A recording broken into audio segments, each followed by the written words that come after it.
자, 이제 탄력성에 관한 이야기를 이어가 보겠습니다. 공급의 가격 탄력성, 수요의 소득 탄력성, 교차 탄력성 이런 게 있는데, 공급의 가격 탄력성을 이야기하면서 수요의 가격 탄력성 했던 것을 그대로 리마인드 해보죠.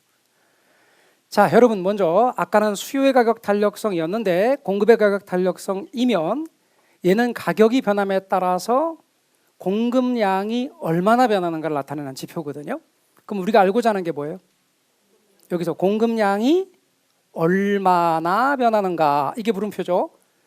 그러면 얘는 공급의 가격 탄력성이 분수라면 뭐 분의 뭐일 것 같아요? 가격 변화율 분의 공급량 변화율이죠. 그럼 얘가 자극이고 거기에 대한 반응을 보고 싶은 건데, 공급의 가격 탄력성이 분수라면 가격의 변화율 분의 공급량의 변화율이 될 거다. 그런데 만약에 가격이 10% 올랐다면 공급량이 20% 증가합니까? 감소합니까? 증가하죠. 그러니까 얘는 같은 방향이니까 플러스로 나타난다고. 그러니까 양의 값을 가지니까 양의 값은 0보다 큰 값이고, 따라서 양의 값을 가지니까 언제나 부호가 플러스로 나타나므로 절대값을 붙일 이유가 없죠. 그러면 수요의 가격 탄력성만 절대값을 붙인다. 맞아, 틀려? 맞죠? 공급의 가격 탄력성에는 절대값을 안 붙입니다. 그러면 이와 같이 똑같다면 당연히 이렇게 놓고 가격의 변화율과 공급량의 변화율 두 개를 놓고 따진단 말이에요. 그럼 이러면 분수에서 분자가 더 큰 겁니까? 분모가 더 큰 겁니까? 분모가 더 큰 거죠. 그 분모가 더 크면 1보다 큰 겁니까? 작습니까? 작죠. 그럼 탄력적입니까? 비탄력적입니까? 비탄력적이죠.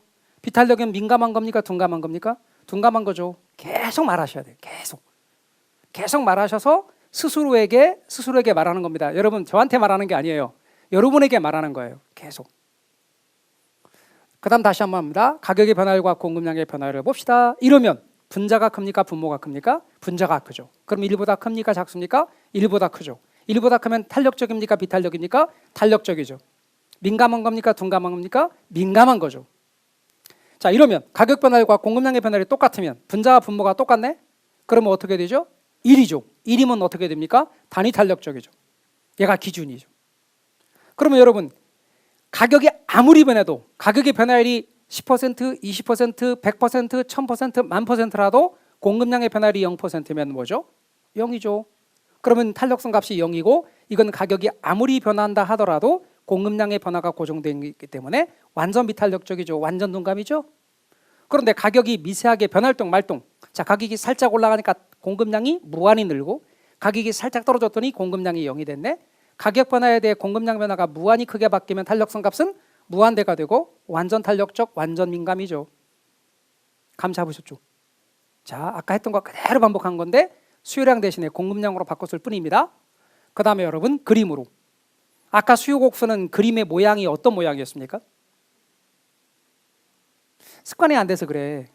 공중에 대고 그리면 안 된다 그랬잖아요. 시험장에서 그런 습관 들이잖아요. 딱 이러는 순간 나가라 그래. 그 감독위원이 나가라 그런다고. 부정행위라고 간주한다고. 이런 습관 절대 들이면 안 돼요. 혼자서 공부하면서 이렇게 하거나 그러면 안 된다고. 문제 풀다가 그러면 나가라 그래. 막 혼자서 이렇게 하잖아요. 그럼 나가라 그래.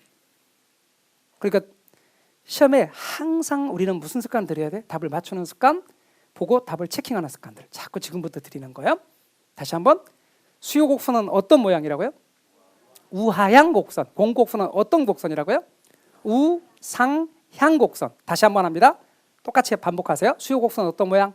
우하향 곡선. 공곡선은 우상향 곡선입니다. 가파라요, 완만해요? 가파르죠. 가파르면 가격 변화에 대해 양 변화가 커, 작아요? 작아요.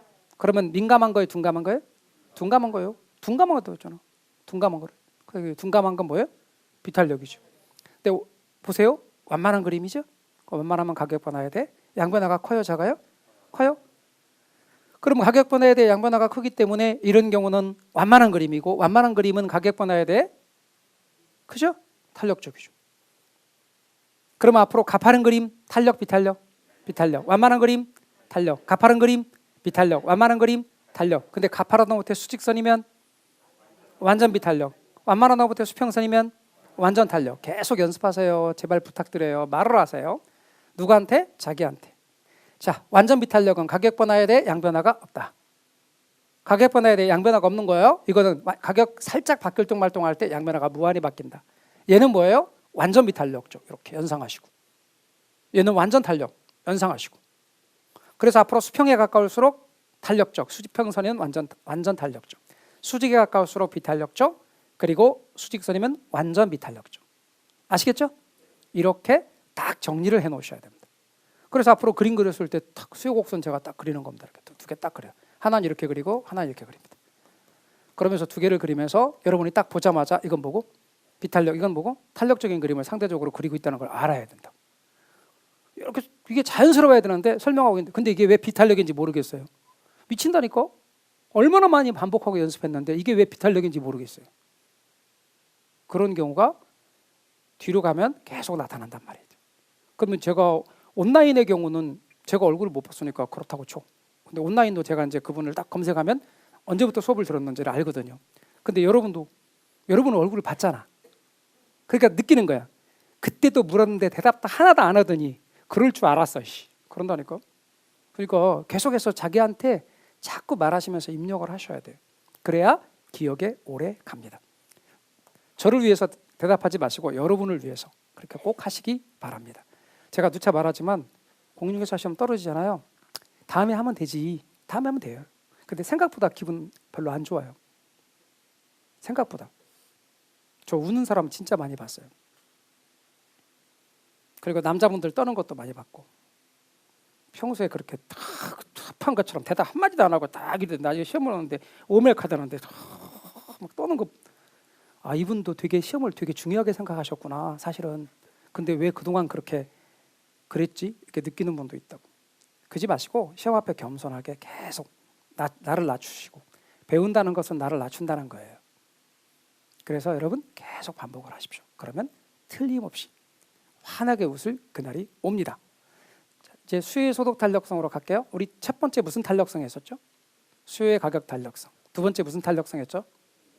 공급의 가격 탄력성. 다시 첫 번째 무슨 탄력성 했죠? 수요의 가격 탄력성. 근데 그다음 뭐 했죠? 공급의 가격 탄력성. 아 그러니까 탄력성을 표현하는 말 속에서도 이미 다 있네. 첫 번째는 수요의 가격 탄력성. 두 번째는 공급의 가격 탄력성. 이렇게 말했단 말이에요. 그러니까 우리는 항상 이렇게 요걸 분자에 쓴다고. 이해 가셨어요? 그래서 수요 혹은 수요량을 분자에 쓰고 공급량을 분자에 쓰고 요건 분모에 쓰는 거예요. 그러니까 가격의 변화율은 분모에 쓰지. 그러면 여기는 분자는 뭘 쓸까? 수요량 변화를 쓰지. 수요니까 수요량 변화를 쓰고 분모는 뭘 쓸까? 소득 변화를 쓰는 거예요. 그리고 내용인즉슨 소득이 변함에 따라 수요량이 얼마나 변하는가를 나타내는 거야. 그럼 소득이 10% 바뀌면 수요량은 몇 퍼센트 바뀔까? 소득이 1% 바뀌면 수요량은 몇 퍼센트 바뀔까? 우리가 알고자 하는 건 수요량 변화율이고 그런데 무엇에 대하여? 소득에 대해서. 소득이 변할 때 수요량이 얼마나 변하는 걸 나타내는 거니까 분수에서 여기다 뭘 쓰고? 소득 뭘 쓰고? 변화율을 쓰고 항상 변화율이라고 그랬어요. 여기는 뭘 쓰고? 수요량 변화율을 쓰고 소득 변화율분의 수요량 변화율입니다. 근데 말이죠. 우리 지난 시간에 소득과 수요량과의 관계를 이야기할 때 소득이 증가할 때 수요량이 증가하는 재화 있다 그랬어요? 없다 그랬어요? 있다고 그랬죠. 소득이 증가할 때 수요량이 증가해. 그러면 소득이 증가할 때 수요량이 증가하는 재화가 뭐였죠? 정상제요. 정상제라고. 그러면 소득이 늘 때 수요량이 늘면 얘가 늘 때 얘가 늘면 같은 방향이에요? 반대 방향이에요? 같은 방향. 같은 방향은 양이에요? 음이에요? 양은 0보다 큰 거예요? 작은 거예요? 0보다 큰 거예요. 그래서 수요의 소득 탄력성을 계산했더니 양의 값이 나왔다. 그러면 같은 방향 정상제란 뜻이에요. 근데 여러분 소득이 증가하는데 수요량이 감소했어. 그럼 소득이 늘 때 수요량이 줄었다는 뜻이에요. 그럼 뭐예요? 열등제예요. 그럼 반대 방향이면 양이에요? 음이에요? 음이에요. 그래서 앞으로 우리가 표현할 때 양수와 음수의 표현에서 방향이 같은 방향이면 양수로 표현하고 방향이 반대 방향이면 음수로 표현하는 것도 아셔야 돼요. 그래서 여러분 수요의 소득 탄력성을 계산해서 잘 봐봐요. 소득이 10% 증가하자 수요량이 8% 증가했다. 얼마예요? 0.8. 무슨 제예요? 정상제예요. 양이에요? 음이에요? 양. 어떤 분이 이거 음이라고 하시는 분이 있어. 양은 0보다 큰 게 양이에요. 0보다 작은 건 음이고. 다시 한번 합니다. 소득이 10% 증가하자 수요량이 5% 감소했다. 그럼 얼마예요? 마이너스 0.5예요. 그럼 무슨 제예요? 열등제예요. 이렇게 소득과의 관계에서는 정상제 열등제라는 게 나오는 거예요. 아셨죠? 그래요. 딱 됐고요. 하나 더. 수요의 교차 탄력성이요. 수요의 교차 탄력성은 두제와의 관계. 그래서 왜 교차냐면 X 가격, Y 수요. 제가 이렇게 해볼게요. X의 가격이 바뀌었어요. 그랬더니 Y의 수요량이 바뀌는 거예요. 자, 그러면 제가 얘를 기준으로 해서 물어볼게요. 자, Y의 수요량입니다. 여기가 원인이 혹은 요인이 해당 가격이어요? 아니에요? 이 원인이 해당 가격이어요? 아니에요? 아니에요. 그러면 해당 가격이면 뭐의 가격이라 해야 돼? Y 가격이라 해야지. 그게 해당 가격이지. 천천히 다시. 여기가 콜라. 여기가 사이다. 그럼 사이다를 기준으로 해봐요. 그럼 여기가 사이다 가격이에요? 사이다 가격 아니에요? 아니잖아. 그럼 해당이 아니잖아. 해당 가격이 아니면 수요량의 변화예요? 수요의 변화예요? 수요의 변화지. 제가 수요량의 변화는 해당 가격이 바뀌어서 수요량이 바뀌는 것만이 수요량의 변화 딱 하나다 그랬죠. 그래서 지난 시간에 해당 가격만이 수요량의 변화를 야기하는 유일한 거고 나머지는 모두 수요의 변화다. 공급량의 변화와 공급의 변화도 해당 가격만이 공급량의 변화고 나머지는 모두 공급의 변화다. 기억나세요? 그거예요. 자, 해당 가격이에요? 아니에요? 아니에요. 그러니까 뭐예요? 수요의 변화예요. 그런데 X 가격이 Y 수요에 영향을 미쳤으니까 교차예요.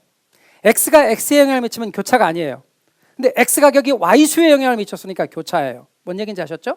그래서 교차 탄력성은 딴 게 아니고 X 가격이 X가 아니라 X가 Y에 영향을 미쳤기 때문에 교차라고 표현한 거다. 그러면 우리가 알고자 하는 건 뭐예요? 수요량 변화죠. 그리고 뭐가 변함에 따라? 원인은 X 가격이 변함에 따라. 그럼 여기다 뭘 써요? X 가격 변화율을 쓰고 여기는 뭘 써요? Y 수요량 변화율을 쓰는 거예요. 아셨죠? 그렇게 표현한다는 걸 아시면 돼요. 그러면 X 가격이 상승했어요. X 가격이 상승했대. 근데 X의 수요량이 상승하고 X의 수요량은 감소해야 돼요. 그 대신 Y의 수요량이 늘었대. 자, X 가격이 상승하자 X 수요량이 줄고 Y의 수요량이 늘었대. 그 말은 콜라 가격이 상승했어요. 그럼 콜라의 수요량이 준대. 그 대신 사이다 수요량이 늘었어. 그럼 두제와는 무슨 제 관계예요? 대체제 관계예요. 콜라 가격이 상승했어. 콜라의 수요량이 줄어 사이다 수요량이 는대. 대체제예요. 자, 이번엔 제가 아파트와 단독주택과 아파트 해볼게요. 여기가 단독주택이야. 그럼 단독주택 가격이 상승했어. 그럼 단독주택의 수요량이 줄고 아파트 수요량이 늘었네. 그러면 아파트하고 단독주택은 무슨 제 관계라고요? 대체제. 그래서 수요의 교차 탄력성이 양의 값을 가지면 같은 방향이니까 대체제예요. 그런데 X 가격이 상승했어. 근데 Y의 수요량이 줄었네. X 가격이 상승했을 때 X가 커피 가격입니다. 커피 가격이 상승했어. 커피 수요량이 줄어들고 커피 크림의 수요량이 줄어들었어요. 그러면 커피하고 커피 크림 무슨 제 관계예요? 보완제 관계예요. 그러니까 음의 값을 가지면 보완제예요. 자, 질문이요. 잘 보세요. 수요의 교차 탄력성을 계산했습니다. X 가격이 10% 상승했어. 근데 Y의 수요량이 8%가 늘었대. 그럼 수요의 교차 탄력성 값은 얼마예요? 0.8이에요. 두제와는 무슨 제 관계예요? 대체제 관계예요. 제 말 이해가 되셨죠? 다시 X의 가격이 10% 상승했어. 그런데 Y의 수요량이 5%가 줄었대. 그러면 수요의 교차 탄력성 값은 얼마예요? 마이너스 0.5예요. 두제와는 무슨 제 관계예요? 보완제 관계예요. 그러니까 아까 소득과의 관계에서는 무슨 제가 나왔고, 그래서 여러분 어떤 걸 공부하잖아요. 이제 이거 공부했어. 이해가 됐어. 또 다른 걸 공부했어. 이해가 됐어. 두 개 같이 공부하잖아요. 앞에 걸 얘가 덮어. 기억을. 걔도 쌓이고 얘도 쌓이면 얼마나 좋냐면 요 기억이 요게 덮는다고. 그래가지고 여기 완전히 없어진 게 아니고 좀 남았고 새로운 게 덮어지면서 두 개가 헷갈려. 그래서 뭐라고 그래? 아, 헷갈려요. 이렇게 한다고. 그러니까 어떻게 해야 돼요? 얘도 또 반복해야 돼. 얘도 또 반복하고 얘도 또 반복하고 얘도 또 반복하고 두 개가 선명해질 때까지. 그걸 뭐라고 하냐면 학습이라고 그래요. 학습에서 학자는 배우는 거예요. 강의를 듣는 건 뭐다? 학이에요. 그런데 여러분 걸로 만드는 건 뭐다? 습이에요. 그래서 여러분한테 습하라고 지금 계속 말씀하라고 말하는 거예요. 누구한테? 나한테 스스로에게. 그게 뭐예요? 습이에요. 끝나고 또 반복하셔야 돼요. 그거 안 하시면 남는 게 없다니까요. 그렇게 하셔야 된다고요. 그래서 여러분 학습이라고요. 그런데 많은 분들이 강의만 들어. 그러니까 뭐만 해? 학만 하고 습이었기 때문에 내게 아니에요. 그래서 꼭 말씀드렸다시피 잊어버리는 것 당연한 거고 헷갈리는 건 너무 당연한 것이고 그게 사람이에요. 신이 그렇게 만들어 놨대요. 그러니까 너무 그런 것에 대해 기억력 없거나 잘 까먹는 것에 자책하지 마시고 그냥 반복하시는 것이 제일 중요하다. 그래서 여러분 대체제, 보완제 이런 게 나오는 거예요. 다시 한번 합시다. 여러분 소득과의 관계에서 무슨 제가 나오고 정상제, 열등제가 나오고 부재와 관계에서 무슨 제가 나온다? 대체제, 보완제가 나온다. 저는 대체제로 보통 부동산의 경우 뭐와 뭐의 관계를 예를 많이 든다? 아파트와 단독주택의 관계를 예를 많이 든다. 왜? 그게 시험에 제일 많이 나왔다. 근데 보완제는 시험에 많이 나오지 않았다. 10개 나오면 거의 9개가 대체제예요. 그리고 보완제는 예를 들어서 나온 적도 거의 없어. 실제로 현실적인 예가 맞지 않기 때문에. 그래서 제가 커피하고 커피크림을 예를 들지만 실은 커피하고 커피크림이 보완제 맞아요? 아닐 수 있죠. 저는 커피 마시면 뭐 이렇게 안 넣어서 먹는 라떼 이런 거 별로 안 좋아하거든요. 저는 아무것도 안 넣어서 먹는 딱 두 종류 커피만 좋아해요. 아메리카노나 에스프레소나 딱 두 가지. 거기다가 뭐 이렇게 넣어서 먹는 것들이 좀 비싸잖아요. 근데 그건 별로 텁텁하고 안 좋더라고. 그럼 저한테는 커피하고 커피크림이 보완제예요, 아니에요? 아니에요. 그런데 그냥 일반적인 예를 드는 것뿐이에요. 아셨죠? 그렇게 이해하시면 되겠어요. 자, 그다음 이제 부동산의 경기 변동에 관한 이야기로 건너갈 거예요.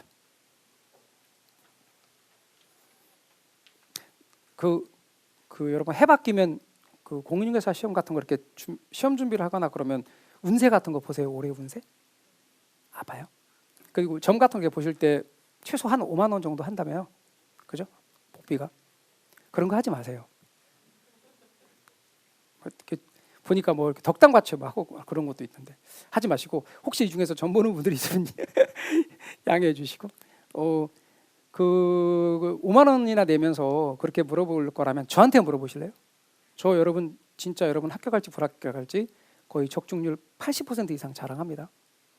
적중이 시험 아닙니까? 그것만 시험만이 아닙니다. 진짜입니다. 근데 처음 봐서는 몰라. 그래도 한 8주? 한 2달 정도는 여러분하고 겪어봐야 그러면 잘합니다. 한 1월 달 정도면 여러분들은 알 수 있습니다. 1월에 처음 오시는 분들은 잘 몰라도 가끔가다 이 말 듣고 인강으로 강의 듣다가 오셔갖고 바로 커피 사가지고 오시면서 물어보시는 분인데 그건 잘 모르고 이렇게 직접 제가 규칙적으로 봐야 그분의 그 스타일이나 습성을 알기 때문에 예측을 할 수 있습니다.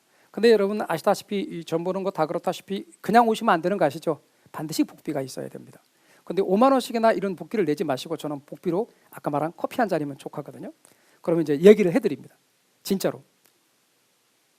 솔직하게 얘기해 드릴까요? 기분 좋게 얘기해 드릴까요? 중에서 기분 좋게 얘기해 주세요. 그러면 덕담으로 끝나고 솔직하게 얘기해 주세요. 그러면 다 진짜로 말합니다. 근데 어떤 분이 진짜 오셨어요. 오셨는데 솔직하게 얘기해 달래요. 그래서 솔직하게 얘기했거든요. 떨어질 것 같은데요. 제가 이렇게. 그랬더니 얼굴이 울그락부르락 막 그러시더라고. 아니 솔직하게 얘기해 달래서 솔직하게 얘기했는데. 그래서 왜 떨어질 것 같은지를 제가 얘기했거든요. 조목조목. 그랬더니 약간 톤이 높아지시는 거예요. 그래도 말이죠. 막 이렇게 막 그러. 저도 톤이 높아졌죠. 자기의 경력을 이야기하면서 하시더라고요. 사회적 경력이 대단하시더라고요. 그래서 제가 그랬죠. 경력이 밥 먹여주냐고. 경력이 합격시켜주지 않아요. 심지어 우리 강의실에 계신 혹시 선생님들 계시더라도 여러분 제가 겪은 많은 선생님들 출신들이 떨어졌다는 거 아시고요. 대학 교수님도 떨어졌다는 거 잊지 마세요. 시험 앞에서 겸손하셔야 돼요. 진짜로. 제가 산수 얘기하는데 간혹가다 강의실에서 수학 선생님들 계셨다. 그러시더라도 양해 좀 해주셔야 돼. 왜?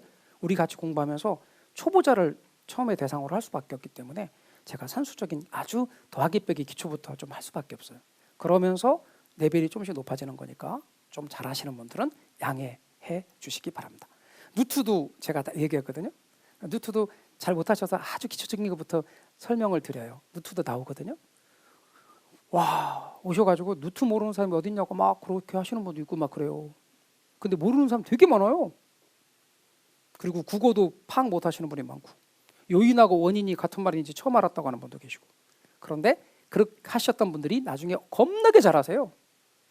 보자마자 답을 탁탁 맞추고, 그리고 계산 문제 다 맞았어야 하는 분들이 진짜 많고, 덕분에 부동산 학교는 만점 나왔어요 하신 분들도 있고, 그런 것들을 자꾸 겪으면서 느끼는 게 역시 겸손하게 시험 앞에 겸손하게 반복하면 되게 좋은 결과가 나오는구나, 이런 생각을 계속 가지게 됩니다.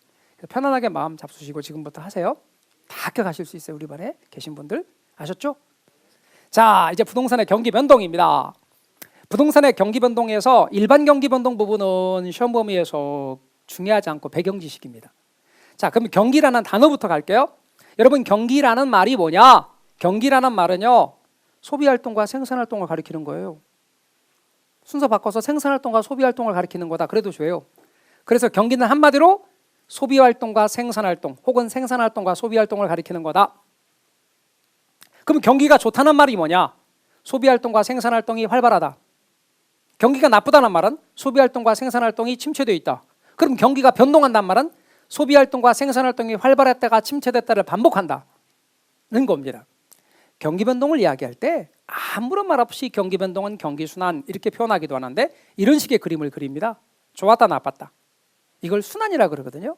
그래서 경기 변동을 경기 순환이라고도 부릅니다. 순환적 변동을 가리키는 거예요. 밤낮의 순환처럼, 사계절의 순환처럼 인생이 좋아할 때가 있고 안 좋을 때도 있고, 이렇게 순환하는 거예요. 순환적 변동을 보통 가리킵니다. 그런데 미첼이라는 사람은 경기를 구분할 때 넷으로 구분했어요. 사분법. 절대 이분법 아니에요. 호경기, 불경기 그러면 안 돼요. 호황, 불황 그러면 안 된다고. 네 가지로 구분했어요. 다음과 같이 가장 꼭대기인 점을 정점 그래요. 가장 바닥인 점을 저점 그래요. 이렇게. 얘가 평균 경기 수준이에요. 이걸 추세 수준이라 그래요. 평균 경기 수준이에요. 추세 수준이라 그래요. 평균 경기 수준을 중심으로 해서 가장 꼭대기인 점 정점입니다. 가장 바닥인 점 저점입니다. 정점에서 정점까지, 저점에서 저점까지 반복되는 걸 주기라고 합니다. 일반 경기의 주기는 보통 8에서 10년 정도 주기인데 안 중요합니다. 가장 꼭대기인 정점과 가장 바닥인 저점의 사이를 진폭이라고 말합니다. 주기와 진폭을 따라서 경기를 구분합니다. 근데 말이죠, 경기가 여기는 이렇게 좋아지고 있는 거예요. 좋아지고 있죠? 여기는 나빠지고 있어요. 나빠지고 있죠? 여기 좋아지고 있고요. 좋아지고 있고요. 여기를 뭐라고 하느냐면 호경기 그렇습니다. 그럼 여기 뭐게요? 불경기 아닙니다. 여기는 후퇴기 그럽니다. 여기가 불경기입니다. 그럼 여기 뭐냐면 회복기입니다. 다시 호경기. 이렇게 경기는 넷으로 보통 구분합니다. 경기 사분법 다시 한번 합니다. 뭐라고요? 호경기, 후퇴기, 불경기, 회복기, 호경기가 반복됩니다. 근데 경기가 전반적으로 나빠지고 있는 이 부분, 하강 국면, 이걸 수축이라고 합니다. 하강 국면이 수축 국면입니다. 경기가 전반적으로 좋아지는 이 국면, 이게 뭐죠? 상승 국면, 확장 국면입니다. 이 상승 국면을 확장 국면이라 그럽니다. 그래서 경기를 보통 이렇게 구분한다. 제가 이 파트 시험에 나온다 그랬어요? 안 나온다 그랬어요? 안 나온다 그랬죠. 그러니까 열심히 쓰시는 거죠. 시험에 안 나온다고 아까 그랬죠, 그죠? 하나도 안 나온다. 근데 뭐라는 거다? 배경 지식 쌓는 거다. 자, 여기서부터 시험에 나오는 부분입니다. 설명을 잘 들으시고 따라서 하셔야 됩니다. 시험에 안 나오는 부분을 열심히 적는 분도 많아요. 되게 많이 노력하십니다. 한 개도 안 나와. 그러신 분 많아요. 그러니까 헛노력하시지 마시고 잘 눈치코치 잘 보셔야 됩니다. 자, 다시 한번 할게요. 부동산의 경기 변동도 일반 경기 변동처럼 좋았다 나빴다 그래요. 근데 제가 아까 좋았다 나빴다 이 그림이 그렸죠, 그죠? 네, 그 그림이 무슨 변동이랬죠? 경기 변동인데 무슨 변동이라 그랬냐고? 순환 변동이라 그랬죠. 그래서 여러분 경기가 좋았다 나빴다 하는데 이런 걸 뭐라고 하냐면 순환 변동 혹은 순환적 변동 그럽니다. 뭐라고 한다고요? 순환 변동. 다시 한번요. 순환 변동 또는요 순환적 변동이라고 말합니다. 이거예요. 경기가 좋았다 나빴다 하는 거예요. 그럼 이제 일반 경기처럼 똑같이 따라서 한다고. 여기가 평균 경기 수준이고 추세 수준이고 가장 꼭대기가 뭐예요? 정점. 가장 바닥은 저점. 그래서 여러분 그렇게 구분한다 그랬어요. 그럼 정점과 정점 사이 또는 저점과 저점 사이를 뭐라고 그래요? 주기. 아까 일반 경기 주기는 중요하지 않다 그랬어요. 8에서 10년 정도 되거든요. 근데 부동산 경기의 주기는 17에서 18년 정도 됩니다. 건축 경기를 중심으로 이야기합니다. 그런데 목조 건물 시대에 만들어졌던 그 이야기가 지금도 여전히 사용되고 있습니다. 17에서 18년 정도의 주기를 갖습니다. 그 다음 가장 꼭대기인 정점과 저점의 사이를 뭐라고 하냐면 진폭이라 그래요. 주기와 진폭을 따라서 경기를 구분하는데 여기는 경기가 좋아지고 있죠. 여기를 아까 뭐라 그랬죠? 일반 경기에서 호경기인데 부동산에서는 호경기라고 안 하고 상향시장이라고 합니다. 뭐라고 한다고요? 상향시장. 그리고 경기가 나빠지고 있죠. 여기는 아까 일반 경기에서 뭐라고 그랬죠? 후퇴기. 근데 부동산 경기에서도 후퇴시장이라고 부릅니다. 그 다음에 나빠지고 있죠. 여기는 아까 일반 경기에서 뭐라 했죠? 불경기였죠. 이 불경기가 부동산 시장에서는 하향시장이라고 합니다. 그리고 여기 경기가 다시 좋아지고 있죠. 저점을 지나서. 이걸 아까 일반 경기에서 뭐라 그랬죠? 회복기. 부동산 경기에서도 회복시장이라고 부릅니다. 그리고 다시 경기가 좋아지고 있죠. 여기는 뭐였죠? 상향시장입니다. 일반 경기, 호경기가 상향시장입니다. 경기가 전반적으로 나빠지고 있는 하강 국면이 아까 무슨 국면이었죠? 수축이었습니다. 경기가 전반적으로 좋아지는 상승 국면이 뭐였죠? 확장이었습니다. 근데 말이죠. 부동산 경기에만 있는 특유의 시장이 하나 더 있습니다. 아까 일반 경기는 매수로 구분했죠. 아까 4개로 구분했죠. 호경기, 후퇴기, 불경기, 회복기 이렇게 4수로 구분했죠. 그런데 부동산 경기는 이 4가지 말고도 하나가 더 있습니다. 근데 걔는 경기 변동을 따라 구분한 건 아닙니다. 근데 상향 다음에 걔가 올 수 있습니다. 후퇴 다음에도 걔가 올 수 있습니다. 하향 다음에도 걔가 올 수 있습니다. 회복 다음에도 걔가 올 수 있습니다. 안정시장입니다. 부동산의 가격이 안정되어 있거나 경기가 안정되는 시장, 얘는 경기 변동을 따라 구분하지 않지만 어떤 시장 다음에도 올 수 있는 것, 이게 뭐다? 안정시장입니다. 그래서 경기를 이렇게 구분한다. 이런 그림이 무슨 변동이다? 순환 변동이다. 근데 말이죠, 여러분, 부동산 관련 교재들 보잖아요. 부동산 경기를 나타낸 이 그림을 보기가 좀 어려워. 일반 경기는 이런 그림이 있는데 왜 이런 그림이 없느냐? 사실은 제가 쓴 기본서를 봐도 부동산 경기 부분에 이 그림이 없어. 근데 저는 강의에 이렇게 설명을 해. 왜 그런가는 좀 이따가 이유를 설명드릴게요. 그러기 위해서 특징. 첫 번째, 일반 경기 주기 얼마? 아까 8에서 10년인데 걔는 좀 덜 중요하고, 부동산 경기 주기 얼마? 17에서 18년이니까 누가 더 길다? 부동산 경기가 2배가량 길어요. 그 다음 가장 꼭대기인 정점과 가장 바닥의 저점의 사이를 뭐라고 불렀어요? 진폭이 부동산 경기가 일반 경기보다 훨씬 커요. 그래서 여러분, 우리 속담에 산이 높으면 골이 깊다라는 말이 있어요. 그게 부동산 경기에 그대로 적용돼요. 진폭이 커. 주기가 길고 진폭이 커. 그런데 부동산 경기는 일반 경기와 다르게 우선 착공에서 완공까지 시간이 많이 걸리다 보니까 타선 기간이 길고요. 또한 타선 기간이란 부동산 경기가 일반 경기에 비해 뒤지는 시간차를 말하는 거거든요. 부동산 경기는 주기의 순환 국면이 명백하지가 않아요. 일정하지 않아요. 불규칙적이에요. 제가 아까 뭐라고 말씀드렸냐면 부동산 경기는 이런 그림 그린다 했어요. 잘 안 그린다 했어요.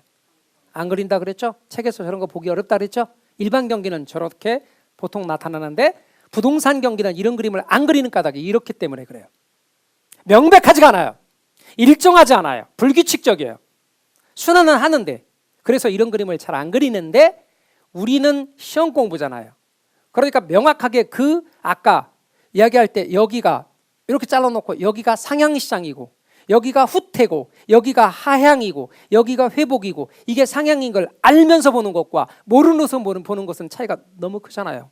그러니까 그림으로 보면은 내용을 이해할 수 있기 때문에 이렇게 공부하면 명확하게 와닿아요. 그래서 그림 그려서 설명드리는 거예요. 5번째, 부동산 경기는 전염병과 똑같아요. 어느 지역에서부터 경기가 좋아지기 시작해요. 어느 지역에서부터. 그러다 점점점 확대돼요. 지역적, 국지적으로 나타나서 전국적, 광역적으로 확대되는 경향이 있어요. 부동산의 무슨 성 때문에 그러냐면 부동성이란 특징 때문에 국지성, 한정성, 지역성 이런 특징을 갖게 돼 있어요. 그래서 지역, 도시마다 다르고 같은 지역이라도 도시마다 달라. 다. 그래서 여러분 부동산 경기는 도시마다 다르다. 지역마다 다르다. 같은 도시라도 지역에 따라 다 달라요. 자, 그 다음에 이런 부동산 경기는 일반 경기와 함께 가는 병행, 반대로 가는 역행, 따로 따라가는 독립, 앞서가는 선행 다 가능해요. 근데 일반 경기하고 비교할 때 주식은요, 뭔가 일반 경기보다 앞서요. 그래서 주식 경기는 앞선다, 전순환한다, 혹은 선행한다. 근데 부동산은 일반 경기하고 비교할 때 좀 뒤지는 경향이 있어요. 왜? 착공에서 완공까지 시간이 많이 걸리니까. 일반 경기하고 비교할 때 이렇다. 자, 저것도 여러분 암기 사항이 아니라 아 그러네 하고 이해를 하시고 반복해 보세요. 그리고 나서 나중에 기억해야 될 것만 체킹하세요. 여러분 이해 없이 다 암기하려고 체킹하시기 시작하면 겁나게 외울 게 많아져요. 그러니까 뭐예요? 결국은 나중에 다 외우란 말인가? 그러면 이걸 언제 다 외워? 한 주간 공부를 해보니까 느낌상 이 과목은 되게 암기가 많을 것 같은 과목들이 눈에 들어오잖아요. 쌤도 강의할 때 그렇게 말씀도 하시고 그러면서 암기법도 이야기하겠다는 교수님도 계시고 그렇잖아요. 그러면 그걸 어떻게 다 암기하냐고. 그런데 개론의 경우는 암기는 해야 되지만 중요한 건 먼저 선 이해가 중요해요. 그리고 어떤 것들은 전혀 암기하지 않아도 답을 다 고르는데 지장이 없어요. 자, 그 다음에 여러분 또한 유념할 게 부문별 경기인데 제가 일반 경기하고 상공업용 부동산 경기를 이야기해 볼 건데요. 여러분이 한번 말씀해 보세요. 자, 상업용 부동산 아무거나 예를 들어봐요. 뭐가 있죠? 에? 상업용이 공장? 상업용 부동산 상가 건물 말하는 거지. 공업용 부동산 공장 건물 말하는 거지. 그럼 여러분 일반 경기가 좋으면 상가 건물 수요가 늘어주러? 늘겠지. 공장 건물 수요 늘어주러? 늘겠지. 그래서 일반 경기하고 얘네들은 같이 가는 걸 동시순환 병행이라고 말한다고. 이게 병행, 동시순환, 같이 가는 것. 그런데 주거용과는 어떤 관계일까? 자, 이해를 하셔야 돼요. 자꾸 말씀드립니다. 이걸 설명하기 위해서 제가 금융을 끌어올게요. 금융은 한마디로 말하면 돈이야, 돈. 돈 끌어오는 거라고요.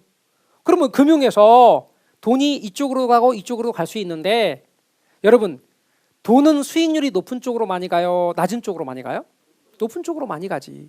그럼 이쪽에 경기가 좋대. 그럼 이쪽으로 돈이 많이 가. 이렇게. 근데 이쪽으로 돈 가는 걸 뭐라고 말하냐면 주택금융 그래요. 주거용 쪽으로 돈 가는 걸 뭐라고 한다고?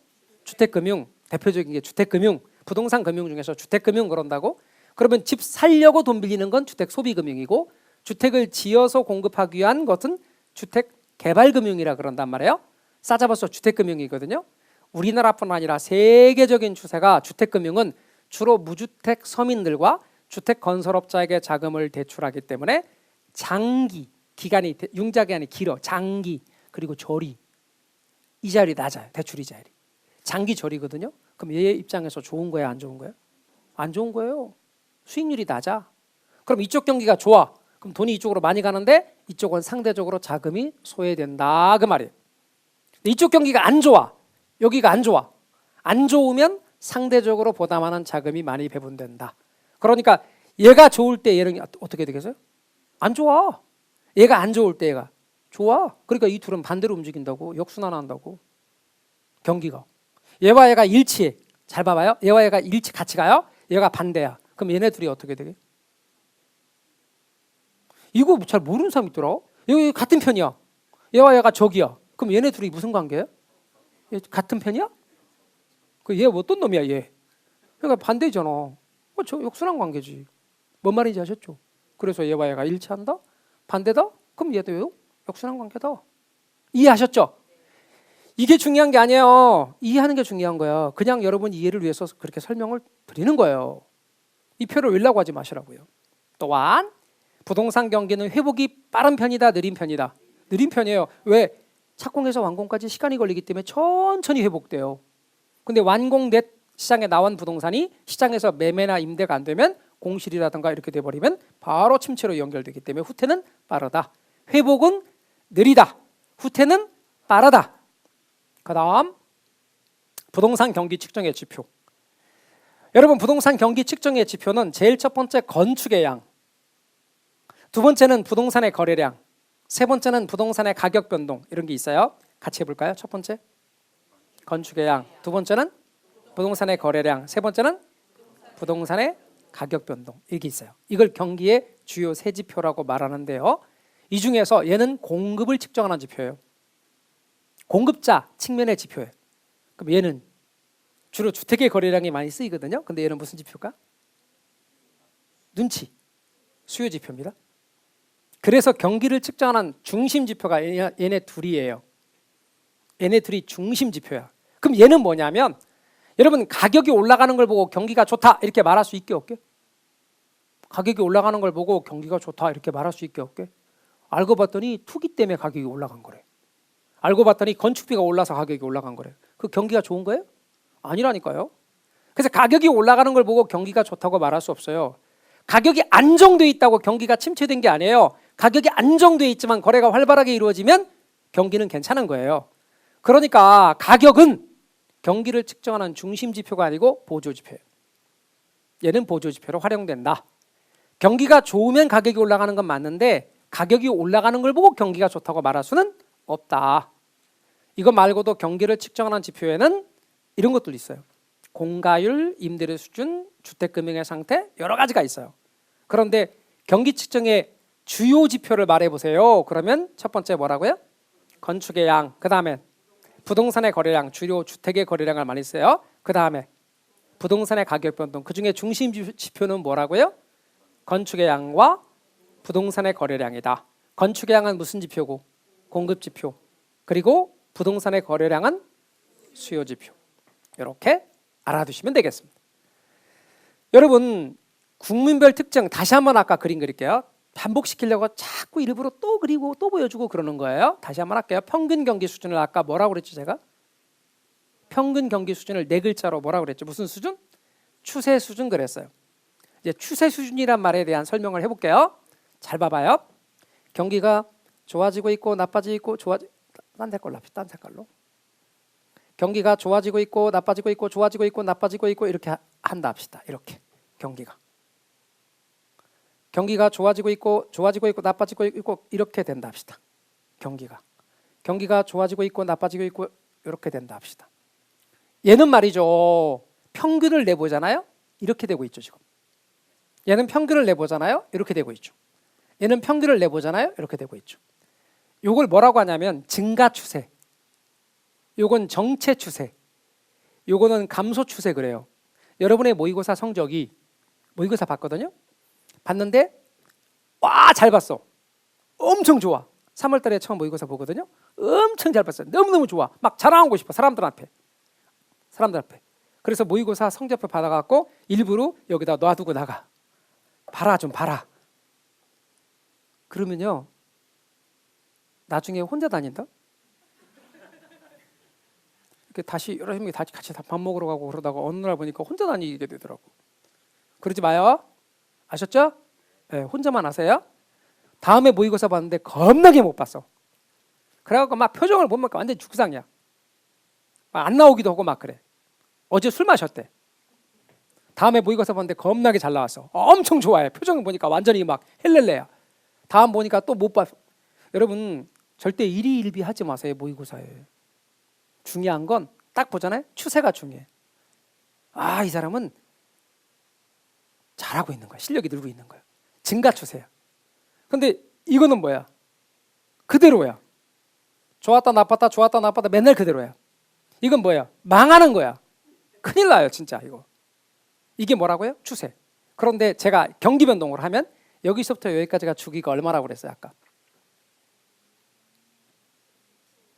까먹는 속도가 진짜 대단하셔. 그래서 제가 항상 강의하면서 느끼는 게 이 신의 위대함을 매번 제가 체험하고 있잖아. 에? 아니 그건 일반 경기지. 17에서 18년 주기로 했잖아. 이게 무슨 변동이랬지? 아니 이게 부동산 경기 변동인데 이게 무슨 변동이라고 그랬지? 순환 변동. 이게 순환 변동이라고. 그런데 좀 있다가 이렇게 가다가 여기서 추세가 꺾여. 그러다가 다시 이렇게 또 바뀌는 거야. 그러면 이 한 추세가 약 50년 정도 되거든요. 그런 걸 추세 변동이라고 좀 이따 할 거라고. 경기 변동에서.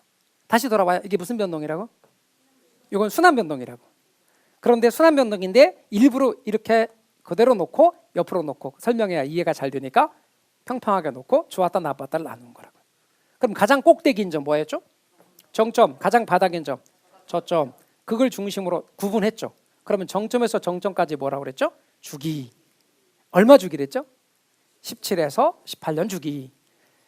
정점에서 저점 사이가 뭐라고 그랬죠? 진포. 경기가 좋아지고 있죠. 좋아지고 있죠. 여기 무슨 시장? 상향시장. 경기가 나빠지고 있죠. 이거 무슨 시장? 에? 후퇴시장. 하향시장 아니야? 후퇴시장. 여기 무슨 시장이죠? 하향시장. 여기 좀 다시 저점을 지나서 좋아지고 있죠. 회복시장. 여기 상향시장. 경기가 나빠지고 있는 하강 국면 이 전체를 뭐라고 한다 했죠? 수축 국면. 경기가 전체적으로 좋아지고 있는 상승 국면을 뭐라고 불렀죠? 확장 국면. 그리고 경기 변동을 따라 구분하지 않으나 어느 시장 다음에도 나올 수 있는 시장이 하나 더 있으니 안정시장이 있다 그랬죠. 그렇죠? 그러면 여러분 또 볼까요? 이렇게 수축 국면, 말하자면 경기가 안 좋아지는 하강 국면에서는 가격이 막 떨어지고 경기가 안 좋아지고 있거든요. 그럼 이제 시장에 제가 시장은 아까 어디가 시장이라고 그랬죠? 거래가 이루어지는 거 시장이라고 그랬어요. 근데 거기서 사는 사람을 수요자라 그래. 파는 사람을 공급자라 그래. 근데 이게 부동산 시장으로 가잖아요. 사는 사람 수요자를 매수인. 그게 민법 용어예요. 파는 사람 공급자를 매도인 그렇게 말해. 그런데 매수인 매도인을 일상에서는 더러 매수자 매도자라고 표현하기도 해요. 그러나 법률 용어로는 정확한 표현이 매수인 매도인이 더 맞는 말이에요. 여하튼 일상에서는 매수자 매도자라고도 더러 이야기합니다. 그러면 여러분 이 시장에서는 여기 수축에서는 가격이 안 좋아. 지금 떨어지고 있어. 경기가 안 좋아. 가격이 계속 떨어지고 있어. 그러면 시장의 주도권이 매수인에게 있을까 매도인에게 있을까? 매수인에게 있는 거예요. 매수인은 느긋해. 매도인은 급해. 가격이 떨어지기 전에 팔려고. 그러니까 이 시장은 누가 주도해? 매수인이 주도한다고. 이 시장은 매수인이 주도해. 근데 시험에 뭐라고 나왔냐면 부동산학개론 시험에 매수인 주도 시장 하지 않고 매수자 주도 시장이라고 나왔어요. 그러니까 나온 말로 할게요. 여기는 가격이 올라가면서 경기가 좋아져. 그러면 시장의 주도권 누구한테 있을까? 매도인에게 있죠. 그러니까 매도자 주도 시장이 형성된다고. 이해가셨어요? 시장에서 사는 사람 파는 사람 만나서 사고 파는 걸 뭐라고 한다 그랬죠? 두 글자를? 거래라고 한다 그랬죠. 근데 거래가 이루어져야 공인중개사가 먹고 사는 거 아시죠? 왜? 거래가 이루어지면 뭘 받아? 예, 이렇게 사는 사람 파는 사람 끌어내서 계약을 성립시키고 중개보수를 받잖아. 이해 가시죠? 그러면 공인중개사 입장에서는 마케팅을 할 때 어디다가 주안점을 두어야 되겠느냐 이거예요. 매수인이냐 매도인이냐. 자, 여러분 이 시장에서는 누가 거래를 미루려고 해요? 매수인이냐 매도인이냐. 매수인이 거래를 미루려 해요. 매도인은 앞장기래 해요. 그러면 자 양쪽을 끌어내서 사무실에 나오게 해서 계약서를 쓰게 해야 내가 중개보수가 생기잖아. 그러면 누구한테 신경 써서 주안점을 둬야 되는 거냐면 자 내일 중개사무실에서 우리 중개사무소에서 10시에 만나기로 했어. 그러면 봐봐요. 여러분 10시 되기 전에 좀이라도 일찍 나올 것 같은 사람이 이 시장에서는 매수인일 것 같아 매도인일 것 같아? 파는 사람이 일찍 나올 것 같다고? 사는 사람이 일찍 나올 것 같다고? 누가 일찍 나올 것 같아요? 누가 쫄려? 누가 이 시장에서는 누가 다급해? 그렇죠. 매도인 일찍 나와요. 매도인 일찍 나와서 막 아직 10시 되지도 않았는데 일찍 사무실에 나오는 거야. 왜? 빨리 팔아야 되거든. 마음이 급한 게 반영이 되는 거야. 그러면 공인중개사는 빨리 팔려는 사람 신경 쓸 필요는 없는 거지. 이제는 누구야? 사는 사람이 나오느냐 안 나오느냐가 중요하지. 제 말 이해가 되셨죠? 그럼 누구 신경 써야 돼요? 그렇죠. 그래서 여러분 매수인 중시현상 그런다고. 이 시장에서는 누가 느긋해요?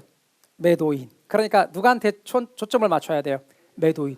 10시가 됐는데 매수인은 한참 전에 30분에 와서 기다리는데 매도인은 10시가 됐는데 안 와.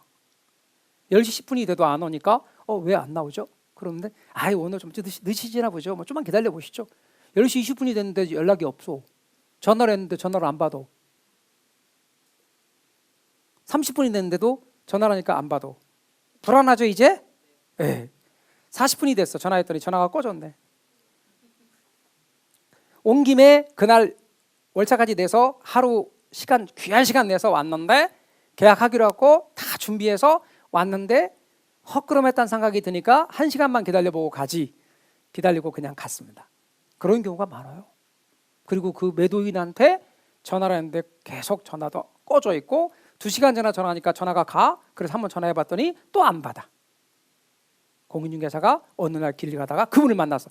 사장님 그때 10시에 만나기로 약속을 했는데 왜 안 나오셨을 때 마음이 바뀌어서요. 안 팔고 싶어서요. 그러면 전화로 받고 안 하겠다고 말씀해 주시. 미안해서요. 제가 전화를 몇 번 드렸는데 미안해서요. 그러면 공인중개사 입장에서는 에라이 새끼야 이거 패죽이고 싶지 않아요, 그죠? 그런데도 그렇게 하면 돼요, 안 돼요? 안 되지. 사장님 그러실 수 있죠. 당연히 그럴 수 있죠. 자, 다음에 마음 바뀌고 또 내놓으면 저희 사무실에 내주세요. 그래야 돼요. 아셨죠? 에라이 새끼야 이러면 큰나요? 따라서 매도인 중시하세요. 이런 일들이 실제 있어요. 그래서 거래를 잘 성립시키기 위해서 공인중개사는 그 일들을 해야 돼요. 그래서 공인중개사가 능력도 있어야 되지만 사람과의 관계도 잘해야 되고 성품도 좋아야 되고 갖춰야 할 조건들이 많네요. 따라서 여기는 매수인 중시, 여기는 매도인 중시. 감 잡으셨죠? 자, 그다음 다른 형태의 경기 변동도 있습니다. 아까 제가 요건 무슨 변동이랬지? 순환 변동. 아무 말 없이 경기 변동은 다 뭐죠? 순환 변동입니다. 그러면 순환 변동 말고 3개가 더 있어요. 3개가 더 있어요. 제가 아까 그랬죠. 경기가 좋았다, 나빴다, 좋았다, 나빴다. 이건 순환 변동이랬죠. 근데 전반적인 추세가 증가 추세죠. 근데 이 추세가 여기서부터 꺾이기 시작한 거야. 이렇게 감소 추세로. 그러면 여기서 여기까지 한 추세를 나타내는 추세 변동, 이게 장기적 변동인데 약 50년 주기고 신개발, 재개발 등에 의해 나타납니다. 추세 변동입니다. 장기적 변동이죠. 요거는 순환 변동, 요거는 추세 변동. 그 다음에 여러분 계절 따라 바뀌는 경기 변동입니다. 우리나라 여러분 주로 사계절이 있으니까 이사 주로 어느 계절에 많이 해요? 봄, 가을. 봄, 가을 이사철에 경기가 반짝하는 것도 계절 변동. 방학 때 대학교 근처에 원룸 오피스텔이 공실 생기는 것도 계절 변동입니다. 그 다음에 여러분 불규칙 변동이라는 것도 있어요. 우발적 변동이고 무작위적 변동인데 요거는 지진, 혁명, 전쟁, 정부의 정책 등에 의해서 나타나는 경기 변동입니다. 전혀 예기치 못한 사태로 일어나는 거. 지진이 발생해서, 전염병이 돌아서, 전쟁에 의해서, 아니면 정부가 LTV, DTI, DSR 규제를 강화했다, 완화했다, 정부 정책이 바뀌어서 오는 경기 변동도 불규칙 변동이라고 합니다. 자, 그럼 아무 말 없이 경기 변동은 다 뭐예요? 순환 변동. 그 밖에도 뭐가 있어요? 장기적 변동을 추세 변동, 그 다음에 계절 변동, 그 다음에 불규칙 변동, 이런 게 있다. 그런데 이런 것들은 아까도 말씀드린 것처럼 나머지 아까 3가지 경우로 치고요. 아무런 말 없이 경기 변동이라고 다 말하면 전부 순환 변동을 가리킨다고 알고 계시면 됩니다. 아셨죠? 그렇게 알아두시면 됩니다. 경기 변동 부분은 어렵지 않아요. 시험 문제가 나왔던 게 계속 그 패턴이 정해져 있는 범위예요. 범위가 되게 좁습니다. 실은 경기 변동 부분이 그런 만한 이유가 있어요. 나중에 이제 이론 설명할 때 알려드리겠어요. 너무너무 쉬운 파트고 알려드린 대로 하시면 다 맞는 파트입니다. 그 다음 나오는 게 부동산 시장론 부분인데요. 시장론 부분은 지난 시험에 5문제가량이 출제가 되어 파트고요. 전체적으로 이 파트도 어렵지 않은 파트, 점수 따실 수 있는 파트에 해당이 되겠습니다. 자, 우리 쉬었다가 시장의 개념에서부터 갈게요. 쉬었다 하시죠.